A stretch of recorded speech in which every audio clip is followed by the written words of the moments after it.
Hello. There's a crisis which is going on in the Indian software industry today.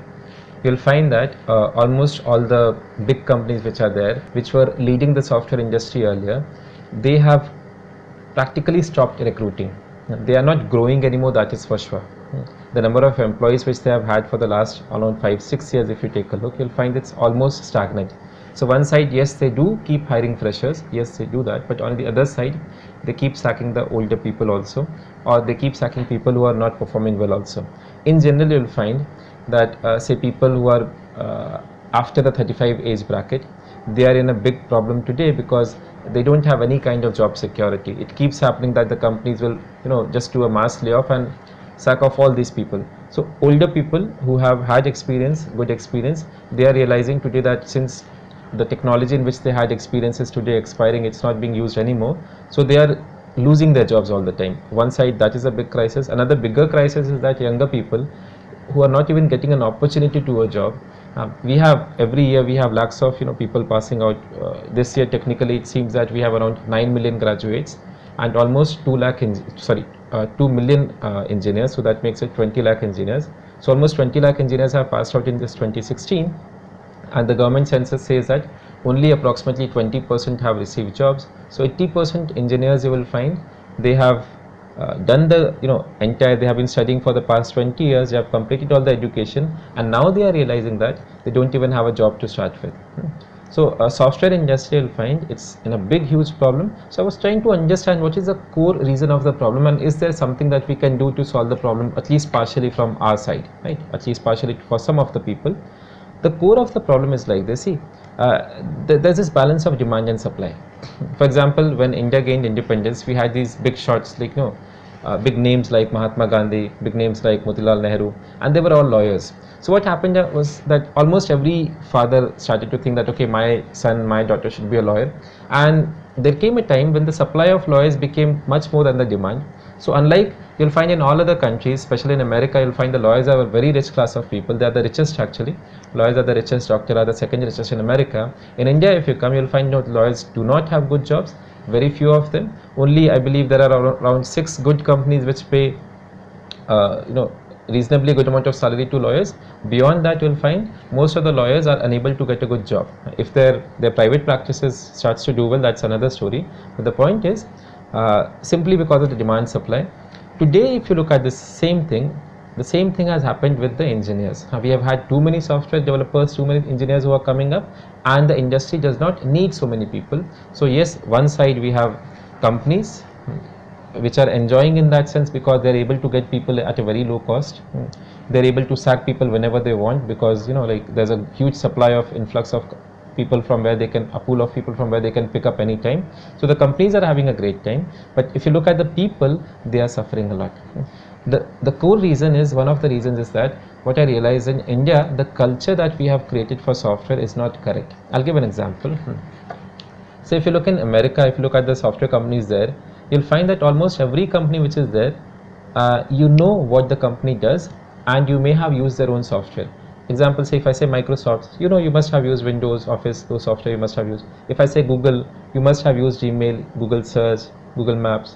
If I say Facebook, everybody has a Facebook account.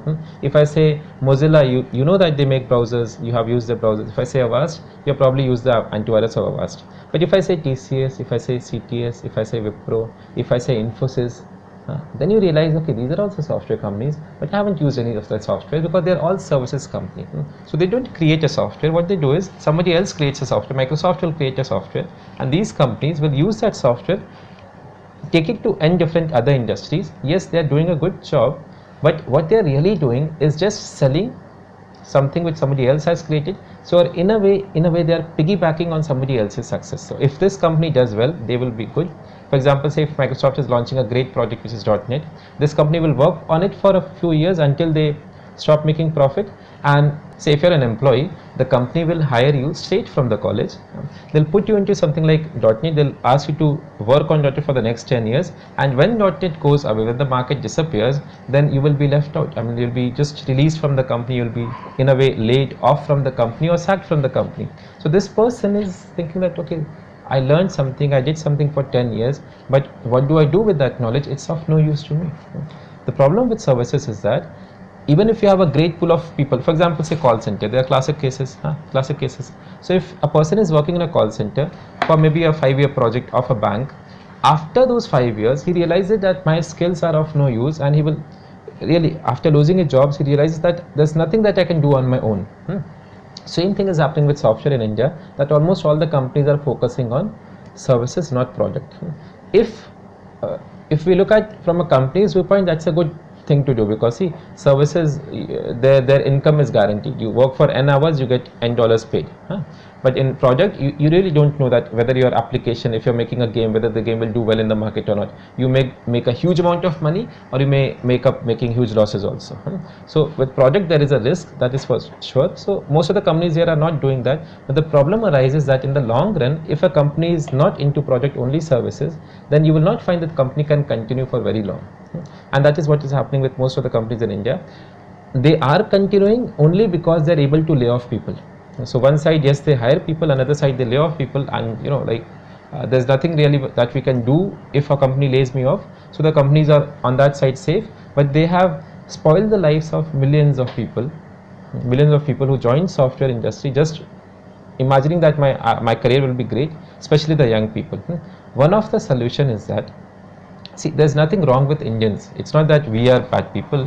We have equal brain. We can, we can be as creative as anybody else in the world. We can write as good programs as anybody else in the world. But the only thing for that is needed is we need the right platform. We have very intelligent students in colleges, but the problem is, if a company picks up a very intelligent student, puts him into a very boring job for 10 years, and then releases the person's intelligence gets lost also. So if the company is asking them to do creative things, if the company say, you must have seen examples of offices like those of Google. You take an ordinary programmer, put him into Google for just 6 months, and you will realize that this person has become an extraordinary programmer, not because there was something missing or something added in him, because he got the right platform. So we need to create this platform in India. What we can start with is, at least I believe, open source, and that is what I'm planning to do here, what I'm trying to do here. See, there are some benefits of open source. First benefit is that you don't really have to go to somebody else to do a job. For example, say if there is a fresher, and this fresher is creative, he's hardworking. His problem is that when he's applying for companies, the companies are saying, I cannot hire you because you don't have experience. And his problem is that how will he get any experience unless the first company hires him?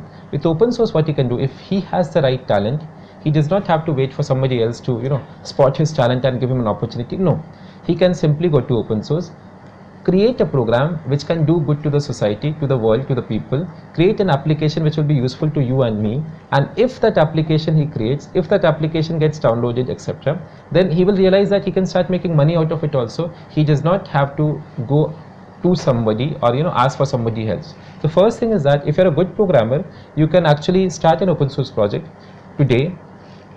If nothing else, you can use this experience in your resume. If you're contributing to open source, this is what Americans do, all the students do there. They create open source projects. If the project does well, if it does very well, they start a company, they sell it off, and they make billions and billions of dollars. If the project does not do so well, they can at least show it in their resume. And there have been research done on this, there have been surveys done on this with IT companies also, and almost 80% of managers, HR managers, have said that they will prefer a person who has also done open source work over a person who has not done open source work, because that actually is a good thing. Say if you have created an open source project, that tells a lot of things about you. First is that you are a co-programmer, because you are doing this without any payment. This only somebody can do who loves programming.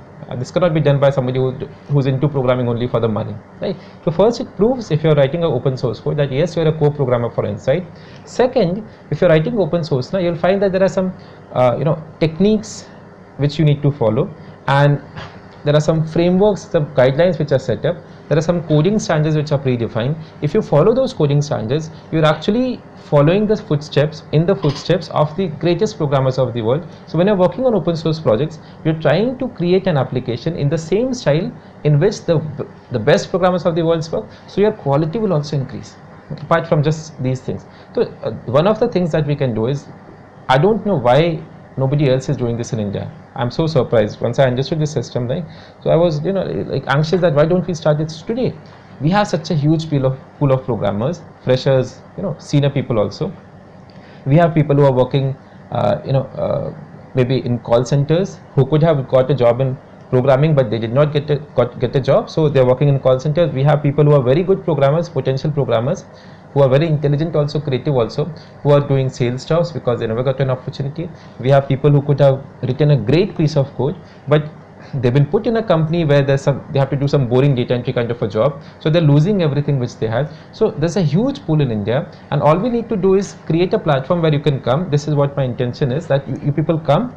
We have the entire platform ready. You people come, we'll put you into open source projects. Since you are working on open source projects, we can actually show you as an employee who's working for us, although we may or may not pay you. That depends on the amount of skills that you are having. If you require to be trained, we will train you also. If you know the technology, if you can directly start working on projects, we'll put you directly on the projects. So the benefit is that you can work with us, you can work while you are doing another full-time job. So maybe you are there in a call center, maybe you are there in a software company also doing some kind of a boring job, maybe you are there in a good company doing an interesting job, but then you want to go even higher than that. So if you are just a fresher who is maybe working for or studying for MBA, studying for this government institute, studying for maybe some banking jobs, etc., government service examinations, so yes, even then you can come enroll with us. We'll give you a job, you can work from home. We'll be showing you as a home employee who's working from home.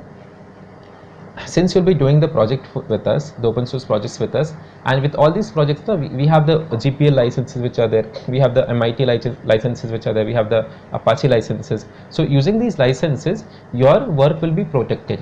So any code which you write, you will have your own names there, you will have your own email contact information there. We will have the versioning system that okay, this guy has created this during this.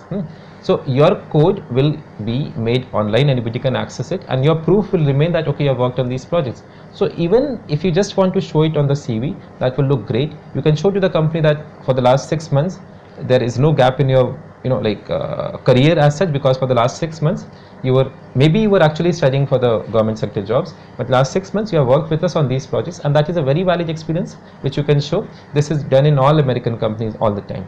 So I would like to invite you, if you are a programmer for inside, and if you have realized that while you are doing a job, or maybe you don't have a job yet, you have realized that today or tomorrow you will need to stand up on your own feet. You'll need to do something wherein if you are good, you really want to see, there are some things that people deserve. There are some things that people deserve. If you think that you deserve more than what you're getting out of this career in software today, then I'll ask you to come here, come with us. This is one place where your growth, where your opportunities will not depend on how many people you know, will not depend on how much networking you can do. It will not depend on how great or well connected person you are, but it will depend entirely on how corely how good you are as a programmer. So if you deserve something, this is one place. If you deserve something, nobody can stop you. You will get it. So come join us. We do very good projects. We'll assign you great projects. Work on the projects. You may not get paid for the projects, but the benefit will be that you will learn to become, or you'll just learn to be a better programmer as such. Your quality will improve, and these experiences you can show if you want in other companies. And later on, if you're creating an application and that is actually being downloaded a lot, it's doing well, then yes, you can get paid for that also. So I would like to invite you, come join the open source company that we have started. You'll find more details on the website. Thank you.